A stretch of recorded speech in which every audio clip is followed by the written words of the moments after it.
Bismillahirrahmanirrahim. Assalamu alaikum student. In previous lecture we have studied about two homeostatic mechanism. One is osmoregulation and other excretion. Now we are going to study third mechanism of homeostasis, that is thermoregulation. So first of all, what is thermoregulation?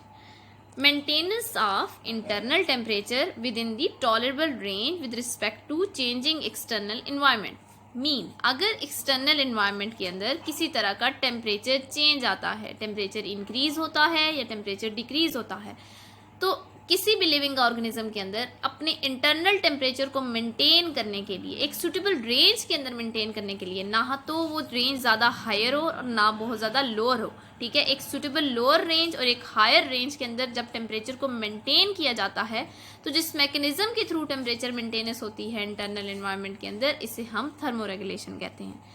Thermoregulation बाकी homeostasis mechanism की तरह internal condition of body जो है इनको बचाता है from the harms of fluctuation of external condition. जब भी बाहर चेंज आए तो बॉडी के जो मेन चार कंपोनेंट उससे इन्फ्लुएंस होते हैं वो हैं water, salt, waste material and temperature. तो टेम्परेचर की मेंटेनेंस के लिए, बॉडी के इंटरनल टेम्परेचर को मेंटेन करने के लिए जो मैकेनिज्म इन्वॉल्व है इसे हम थर्मोरेगुलेशन कहते हैं।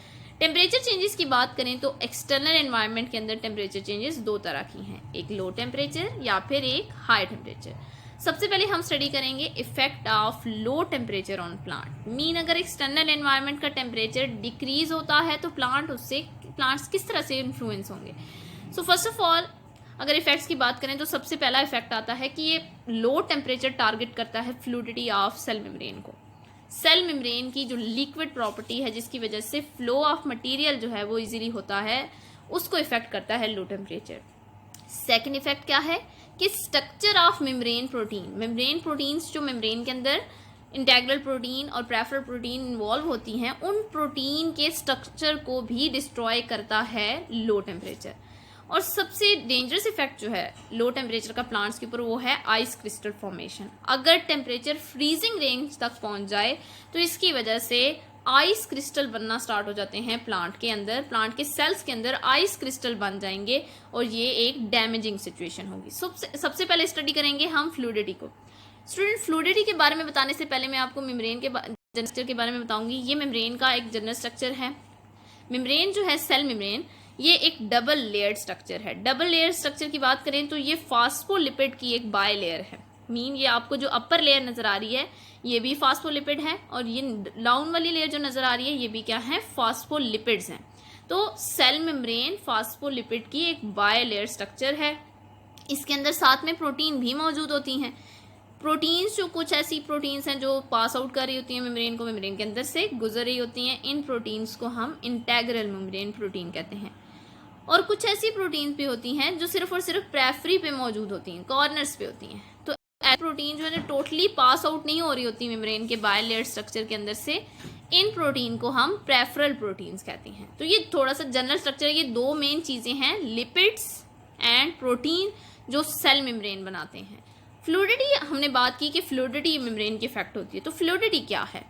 सेल मेम्ब्रेन के अंदर जो लिपिड्स इन्वॉल्व होते हैं, इन लिपिड्स को हम फास्फोलिपिड्स कहते हैं। ये जो फास्फोलिपिड्स हैं इनकी हाइड्रोकार्बन टेल्स जो है इनके अंदर गिंक्स या भी कह सकते हैं कि टर्न्स मौजूद होते हैं, जिसकी वजह से स्पेस क्रिएट हो जाती है और यहाँ से सल्यूट मटेरियल आसानी से पास हो सकते हैं।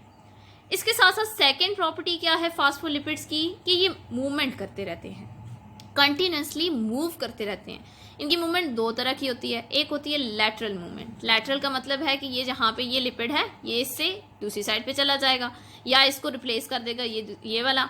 तो ये दोनों आपस में एक दूसरे को एक्सचेंज कर सकते हैं, ठीक है। ये कोई भी लिपिड जो है या एक लेयर के अंदर मौजूद लिपिड जो है वो अपने आप को रिप्लेस कर सकते हैं दूसरे लिपिड से।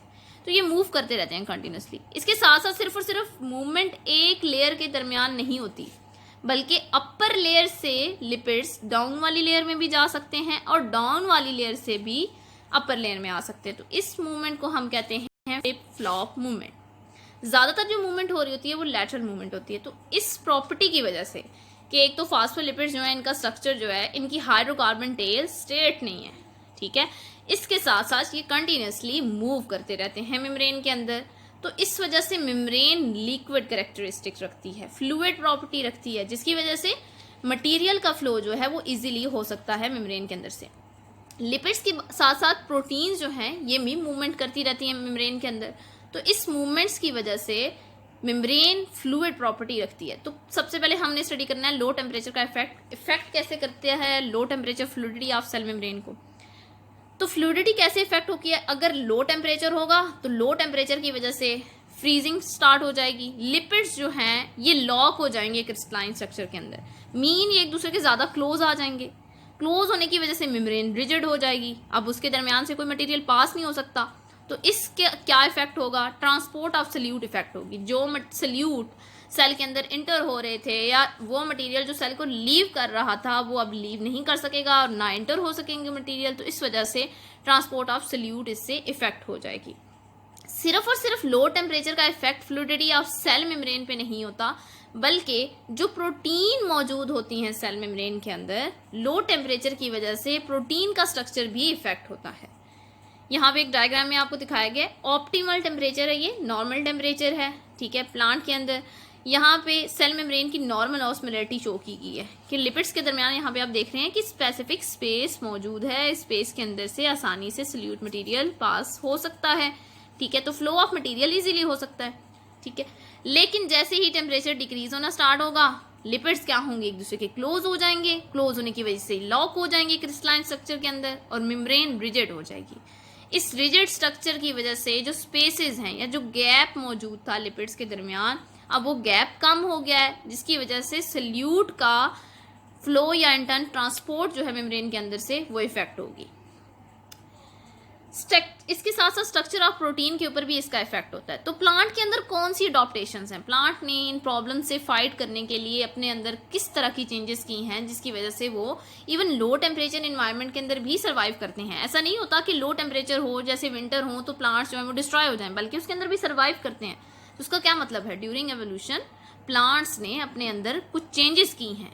इन चेंजेस में फर्स्ट चेंज है कि प्लांट जैसे ही बाहर एनवायरनमेंट का टेम्परेचर डिक्रीज होना स्टार्ट होता है तो सैचुरेटेड फैटी एसिड की बजाय अपने मेम्ब्रेन के अंदर किसका कंटेंट इंक्रीज कर देते हैं, अनसैचुरेटेड एसिड का।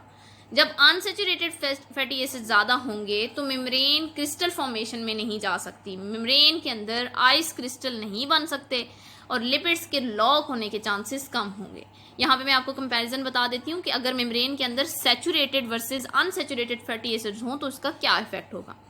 फर्स्ट डायग्राम में आपको दिखाया गया है अनसैचुरेटेड हाइड्रोकार्बन्स हैं, ठीक है, अनसैचुरेटेड फैटी एसिड्स हैं। ये अनसैचुरेटेड फैटी एसिड्स जो हैं इनकी हाइड्रोकार्बन टेल्स के अंदर किंग्स मौजूद होते हैं। किंग्स जो है इसकी वजह से मेम्ब्रेन जो है ये प्रॉपरली लॉक नहीं हो सकती, बिल्कुल टाइटली पैक नहीं हो सकती, क्योंकि ये जो टर्म्स हैं इसकी वजह से लिपिड्स एक दूसरे से थोड़ा सा फार डिस्टेंस पे रहेंगे। इस डिस्टेंस की वजह से आसानी से सल्यूट मटेरियल ट्रांसपोर्ट हो सकेगा एक साइड से दूसरी साइड की तरफ और इंटर्न सेल के अंदर से बाहर की तरफ, ठीक है।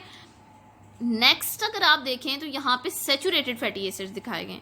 अगर मेम्ब्रेन सैचुरेटेड फैटी एसिड से बनी हो तो ये ज़्यादा टाइटली स्ट्रक्चर होगा, क्लोजली लिपिड्स जो है वो एक दूसरे के साथ आएंगे और इस क्लोज फॉर्मेशन की वजह से सल्यूट मटेरियल की ट्रांसपोर्ट जो है वो डिफ़िकल्ट हो जाएगी। तो इस वजह से प्लांट क्या करते हैं, जैसे ही बाहर एनवायरनमेंट का टेम्परेचर डिक्रीज होना स्टार्ट होता है तो मेम्ब्रेन के अंदर ये अनसैचुरेटेड फैटी एसिड का कंटेंट इंक्रीज कर देते हैं, सैचुरेटेड फैटी एसिड को किससे रिप्लेस कर देते हैं, अनसैचुरेटेड फैटी एसिड के साथ, जिसकी वजह से आइस क्रिस्टल फॉर्मेशन या फिर लिपिड्स का जो लॉक्ड स्ट्रक्चर होता है, क्रिस्टलाइन लॉक स्ट्रक्चर बन जाता है, मेम्ब्रेन रिजिड हो जाती है, उसको ये प्रिवेंट कर सकते हैं।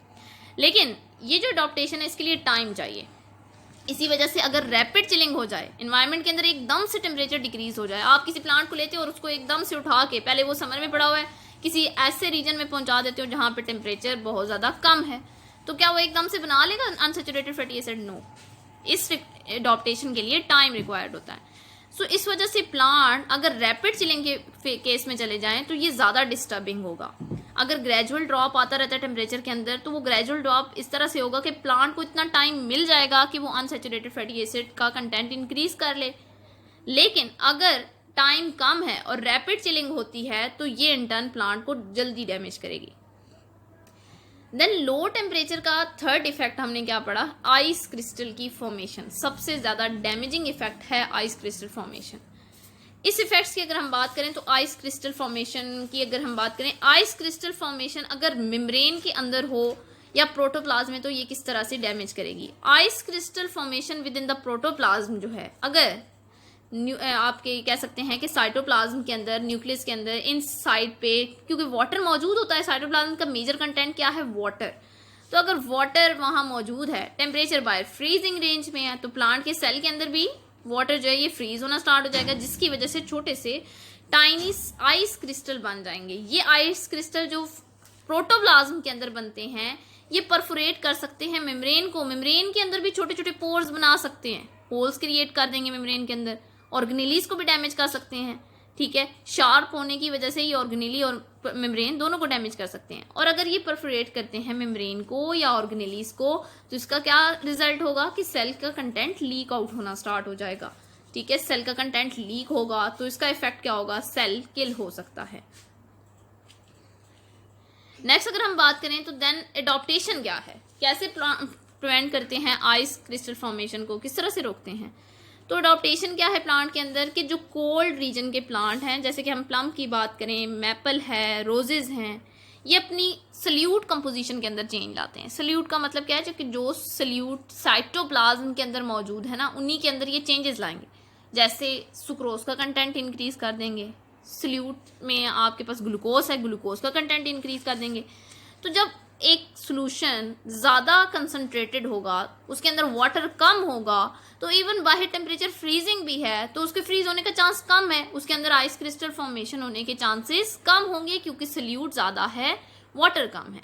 तो कंपोजिशन ऑफ सल्यूट जब उन्होंने चेंज कर दी, इसके साथ साथ कुछ ऐसे भी प्लांट हैं जो एंटी फ्रीजिंग प्रोटीन भी रिलीज करते हैं, जिसकी वजह से आइस क्रिस्टल फॉर्मेशन को रोका जा सकता है। तो कंपोजिशन ऑफ सल्यूट जो है इन्होंने चेंज किया, जिसकी वजह से इवन अगर सुपर कूल भी हो जाए साइटोसोल इंटरनल जो साइटोप्लाज्मिक रीजन है वो सुपर कूल भी हो जाए, तो फिर भी इसके अंदर आइस क्रिस्टल फॉर्मेशन नहीं हो सकेगी, क्योंकि वाटर कम है और सल्यूट का लेवल अब ज़्यादा है, कंसंट्रेटेड सोल्यूशन है।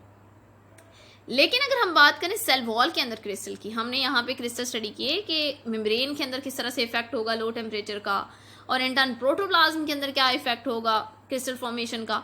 अब यहाँ पे अगर हम सेल वॉल की बात करें तो सेल वॉल के अंदर अगर क्रिस्टल बन भी जाते हैं तो ये इतनी ज़्यादा डैमेजिंग सिचुएशन नहीं होती और प्लांट सर्वाइव कर सकता है। Effect of high temperature on plant, अगर बाहर एक्सटर्नल इन्वायरमेंट का टेम्परेचर इंक्रीज कर रहा है तो इसका क्या इफेक्ट होगा प्लांट के ऊपर। सबसे पहले जो हाई टेम्परेचर है ये एंजाइम्स डीनेचरेशन करता है, प्लांट्स के एंजाइम डीनेचर होना स्टार्ट हो जाएंगे, उनका 3 डायमेंशनल स्ट्रक्चर जो है वो ओपन अप होना स्टार्ट हो जाएगा, तो इसकी वजह से उनकी फंक्शनैलिटी भी लॉस हो जाएगी। सेकंड क्या है हाई टेम्परेचर का इफेक्ट प्लांट के ऊपर, वाटर डेफिशिएंसी। हाई टेम्परेचर की वजह से वाटर डेफिशिएंसी हो सकती है, जिसकी वजह से प्लांट सफ़र कर सकते हैं। So first of all enzyme denaturation क्यों होती है हाई टेम्परेचर की, हाई टेम्परेचर हॉट है, स्ट्रॉन्गनिंग जो है वहाँ पे टेम्परेचर ज़्यादा है, तो हाई टेम्परेचर की वजह से एंजाइम डीनेचर हो जाएंगे। क्यों डीनेचर होंगे, एंजाइम 3 डायमेंशनल ग्लोबुलर प्रोटीन्स हैं। ठीक है, तो ये जो प्रोटीन्स हैं इनका सेकेंडरी और टर्शियरी स्ट्रक्चर जो है ये इंटरमॉलिक्यूलर फोर्सेस की वजह से बना हुआ है। जब टेम्परेचर इंक्रीज होगा ये फोर्सेस वीक हो जाएंगी, तो इनका 3 डायमेंशनल स्ट्रक्चर भी लॉस हो जाएगा। और एंजाइम की सारी फंक्शनैलिटी किस पे बेस होती है, 3 डायमेंशनल स्ट्रक्चर पे।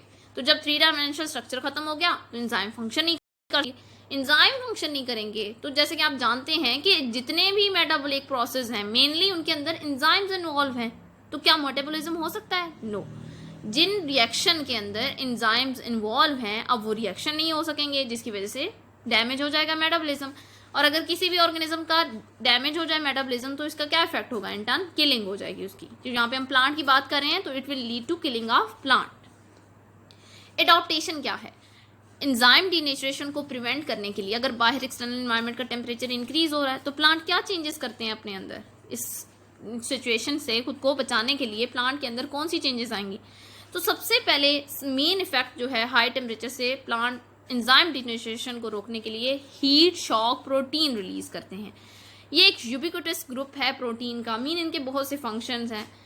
हीट शॉक प्रोटीन जो हैं ये डिफरेंट ऑर्गेनिज्म के अंदर रिलीज की जाती हैं, प्लांट्स में भी एनिमल्स के अंदर भी। और ये जो प्रोटीन्स हैं ये काफ़ी लार्ज अमाउंट में सिंथेसाइज करते हैं प्लांट, जब बाहर टेम्परेचर इंक्रीज होना स्टार्ट हो। हीट शॉक प्रोटीन का फंक्शन क्या है? ये प्रोटीन जो है एक्ट करती हैं एज अ चैपरोन, मीन ये प्रोटीन्स की इंट्रैक्शन को, बाकी जो प्रोटीन्स हैं उनकी इंट्रैक्शन को भी कंट्रोल करती हैं और उनकी जो प्रॉपर फोल्डिंग होती है उसको भी कंट्रोल करती हैं। तो heat shock protein cover up कर लेंगी एंजाइम को इम्ब्रेस कर लेंगी, और देन ये अदर प्रोटीन जो बाकी इंटर्न आप ये कह सकते हैं प्लांट के फंक्शन के लिए इंपॉर्टेंट प्रोटीन मौजूद हैं प्लांट के अंदर, प्लांट के सेल के अंदर, उनको भी एम्ब्रेस कर लेंगी या इंटर्न कवर अप कर लेंगी, जिसकी वजह से उन एंजाइम की या प्रोटीन की डीनेचरेशन नहीं हो सकेगी। तो प्लांट एंजाइम डीनेचरेशन को रोकने के लिए जब बाहर एक्सटर्नल टेम्परेचर इंक्रीज हो रहा हो तो एक्सटर्नल एनवायरनमेंट के अगेंस्ट अपने एंजाइम को डीनेचर होने से बचाने के लिए क्या रिलीज करते हैं, सिंथेसाइज करते हैं heat shock protein. Then high temperature का वाटर डेफिशिएंसी, इन दोनों का क्या, हाई टेम्परेचर जो है वो वाटर डेफिशिएंसी काज करेगा और इसका क्या इफेक्ट होगा प्लांट के ऊपर? अगर बाहर हॉट और ड्राई वेदर है तो इसकी वजह से वाटर डेफिशिएंसी होगी। वाटर डेफिशिएंसी हुई तो प्लांट डिहाइड्रेट होना स्टार्ट हो जाएगा। अब वो ट्रांसपायरेशन तो नहीं कर सकता कि उसके अंदर से कंटिन्यूसली वाटर लूज होता रहे, सॉइल के अंदर वाटर अवेलेबल नहीं है और बाहर उससे पानी भी रिलीज हो रहा है बाय ट्रांसपिरेशन। तो इस कंडीशन में क्या होगा, प्लांट के अंदर डिहाइड्रेशन स्टार्ट हो जाएगी, वाटर डेफिशिएंसी स्टार्ट हो जाएगी, जिसकी वजह से प्लांट को अपने स्टोमेटा क्लोज करने पड़ेंगे। इस इफेक्ट को प्रिवेंट करने के लिए प्लांट क्या मेथड यूज करते हैं? Evaporative cooling. बाहर टेम्परेचर इंक्रीज हो तो ये एवापोरेशन के प्रोसेस के थ्रू अपनी बॉडी का टेम्परेचर लो डाउन करते हैं। किस तरह कि जब हाई एनर्जी मॉलिक्यूल सरफेस को लीव कर देंगे तो बाकी रह जाएंगे लो एनर्जी मॉलिक्यूल, जिसकी वजह से देन जो सिस्टम है, जो बॉडी है प्लांट की, उसका टेम्परेचर क्या हो जाएगा, लो हो जाएगा। इसके साथ साथ अगर हम बात करें तो कुछ ऐसे प्लांट भी हैं जो इवन 40 डिग्री सेल्सियस का टेम्परेचर स्ट्रेस भी बियर करते हैं। तो ये जो टेम्परेचर स्ट्रेस है ये किस तरह से ये बियर करते हैं कि एवापोरेटिव कूलिंग को ये यूज करते हैं। यहाँ पे हम इफेक्ट देखेंगे इस डायग्राम के थ्रू कि अगर वाटर डेफिशिएंसी हो जाती है तो उसका इफेक्ट क्या होगा प्लांट के ऊपर। फर्स्ट पिक्चर में आप देख रहे हैं कि वाटर अबंडेंटली अवेलेबल है, ठीक है, वाटर अबंडेंटली अवेलेबल है तो ट्रांसपायरेशन हो रही है, स्टोमेटा ओपन है, वाटर लूज हो रहा है, स्टोमेटा ओपन है। स्टोमेटा ओपन है तो मीन कार्बन डाइऑक्साइड भी इंटर हो रही है। जब कार्बन डाइऑक्साइड इंटर हो रही है तो इट्स मीन फोटोसिंथेसिस का रेट क्या होगा, ज्यादा होगा, फोटोसिंथेसिस का रेट भी हाई होगा क्योंकि स्टोमेटा ओपन है, कार्बन डाइऑक्साइड इंटर हो रही है। इसी तरह सेकंड फिगर में आपको नजर आ रहा है कि अगर बाहर हॉट एंड ड्राई वेदर है तो इसकी वजह से क्या होगा, वाटर शॉर्टेज हो जाएगी। वाटर शॉर्टेज होगी तो क्या प्लांट जो है ये ट्रांसपायरेशन कर सकता है? नो। इसको ट्रांसपायरेशन को रोकने के लिए पहली कंडीशन क्या करनी पड़ेगी, स्टोमेटा क्लोज करने पड़ेंगे। स्टोमेटा क्लोज हो गए, अब वाटर तो लीव नहीं कर रहा प्लांट की बॉडी को, इसको विल्टिंग से बचा रहा है, लेकिन स्टोमेटा के क्लोज होने की वजह से कार्बन डाइऑक्साइड भी एंटर नहीं हो सकती, जिसकी वजह से फोटोसिंथेसिस का लेवल क्या होना स्टार्ट हो जाएगा, लो होना स्टार्ट हो जाएगा, फोटोसिंथेसिस कम होगी। ठीक है, thank you so much students.